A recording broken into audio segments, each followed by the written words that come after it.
অন্য কারো দয়ায় নয়, নিজের যোগ্যতায় এতটুকু এসেছি, বললেন জনপ্রিয় অভিনেতা আফরান নিশো।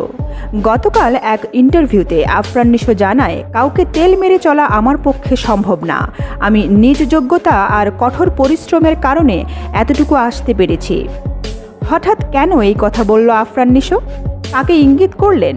বিস্তারিত জানাবো পুরো ভিডিওতে। বন্ধুরা, গতকাল দেওয়া আফরান নিশোর এক সাক্ষাৎকার নিয়ে তুমুল আলোচনা চলছে সোশ্যাল মিডিয়ায়, যেখানে আফরান নিশো উদ্দেশ্যহীনভাবে উপরের কথাগুলো বলেছেন। তবে সোশ্যাল মিডিয়ায় ঢুকলেই উঠে আসছে অন্য এক কাহিনী। গত কয়েকদিন আগে অনুষ্ঠিত হয় তুফান সিনেমার সাকসেস মিট, যেখানে শাকিব খানের পা ছুঁয়ে সালাম করতে দেখা যায় আরেক নায়ক আরিফিন শুভকে। ভিডিওটি বেশ ভাইরাল হয় সোশ্যাল মিডিয়ায়। শাকিব খানকে এমন সম্মান দেখানোতে তুমুল প্রশংসাও পেয়েছে শুভ।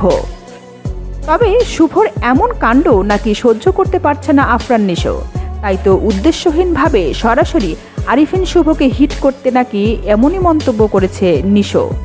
নিশোর এমন মন্তব্য নিয়ে তুমুল আলোচনার ঝড় উঠেছে সোশ্যাল মিডিয়া সহ বিভিন্ন পত্রপত্রিকায়।